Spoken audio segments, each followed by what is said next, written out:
Welcome back to the Stoic Compass, everyone. I'm Jim, ready to journal my way to enlightenment, or at least a slightly less chaotic Tuesday. And I'm Ellie, hoping we can add a bit of philosophical rigor to that chaos. Glad to be here. Hey, if you're finding value in these discussions, please hit that like button and subscribe to our channel.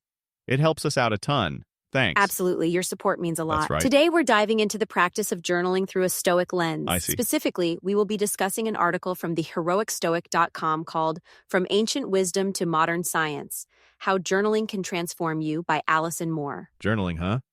Seems like everyone's doing it these days. That's right. So, Ellie, what's the big deal? Yeah? Why should a Stoic, someone trying to live a life of virtue and reason, bother with a diary? That's a great question, Jim.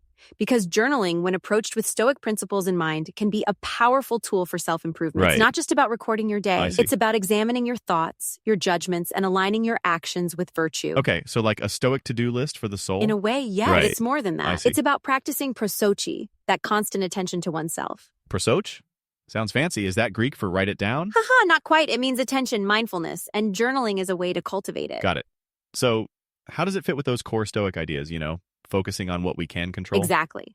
By journaling, we can identify our impressions, our initial judgments about events, and then examine them rationally. Right. We can ask ourselves, is this judgment accurate? Makes sense. Is it helpful? Is it within my control? Okay, I'm tracking. So it's like a thought audit? Precisely, and by doing that, we can start to challenge irrational thoughts Right. and cultivate inner resilience. Makes sense. This is how we work toward virtue and inner tranquility. Interesting. So the article mentions Marcus Aurelius's Meditations. Was that like the original Stoic blog? In a way, yes, it's fascinating. Yeah. Meditations is a personal journal where Marcus reflected on his experiences and applied Stoic principles. I see. It wasn't necessarily intended for publication, which makes it all the more insightful. So he was basically journaling his way to being a better emperor? Indeed. He was using it as a tool for self-reflection and self-improvement. Right. And like the article points out, modern science is now catching up to what the Stoics intuitively knew. I see. Studies show that journaling can reduce stress, improve focus, and promote emotional clarity. Okay. But how much weight should we really give to those scientific studies? I mean, isn't Stoicism about relying on your own reason? That's a good point, Jim. We shouldn't blindly accept external validation. Sure. But if scientific research confirms what aligns with Stoic principles, it can be encouraging. Makes sense. The Stoics were all about aligning with nature, and science helps us understand the natural world. So it's like a trust but verify situation? Exactly. Now, the article lists several benefits of journaling. Which one aligns most directly with Stoic principles, in your opinion? If I had to pick one, I'd say the emotional clarity. Because, as we've talked about before, Stoicism isn't about suppressing emotions. It's about understanding them and managing them rationally. Good answer. But can the pursuit of mental health and well-being become a distraction from the Stoic goal of virtue? Oh, that's a good point. Right. I can see how journaling could turn into a form of like self-indulgent navel-gazing. I see. Just wallowing in your feelings instead of trying to improve. Precisely. We have to be careful not to turn it into a quest for external validation or fleeting happiness. Right. The goal is to align our actions with virtue, regardless of how we feel in the moment. So it's not about feeling good, it's about being good? Exactly.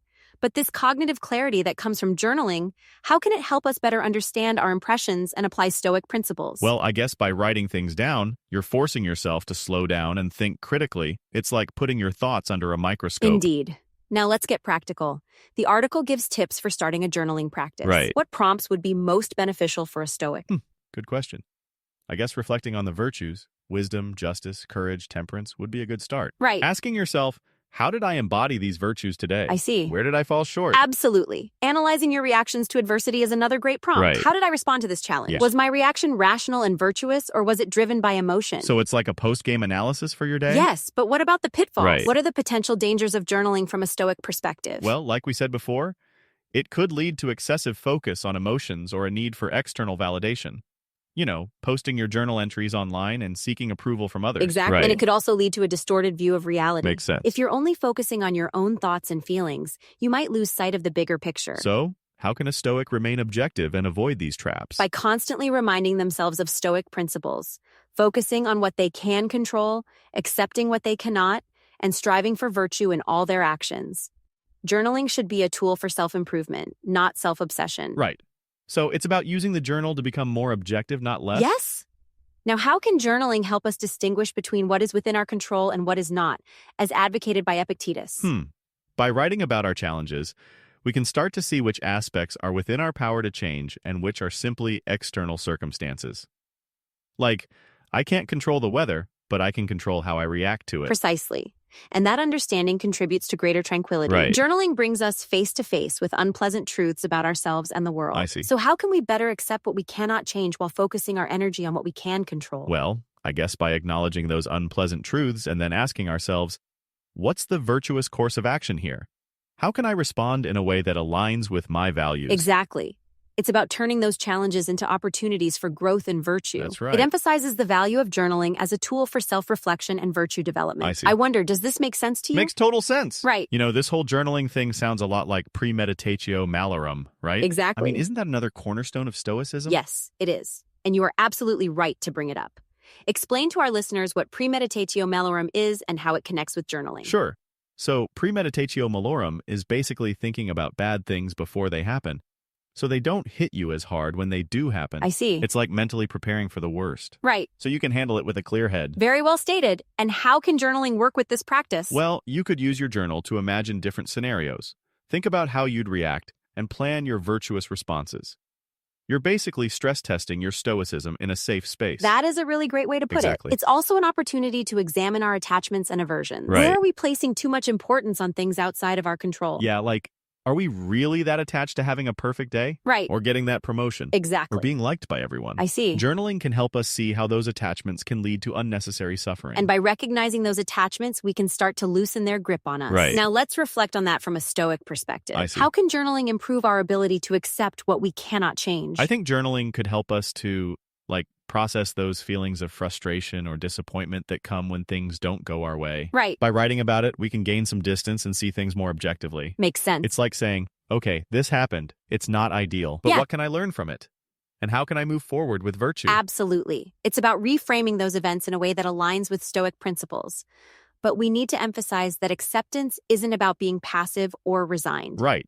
It's not about just shrugging your shoulders and saying, oh, well, nothing matters.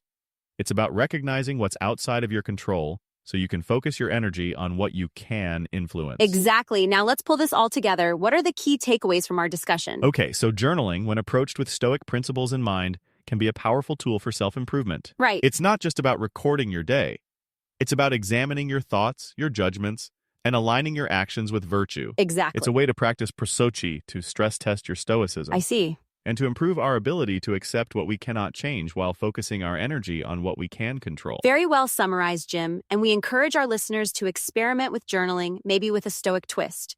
Try some of those prompts we discussed, reflecting on the virtues, examining your reactions to adversity, or practicing premeditatio malorum. Yeah, and if you're a Stoic who's already tried this out, share your experiences in the comments. We'd love to hear from you. Absolutely. And thank you for joining us on the Stoic Compass. Thanks, Ellie. Remember to like and subscribe so you don't miss future episodes. That's right. Until next time, stay curious, stay virtuous. Exactly. And keep journaling.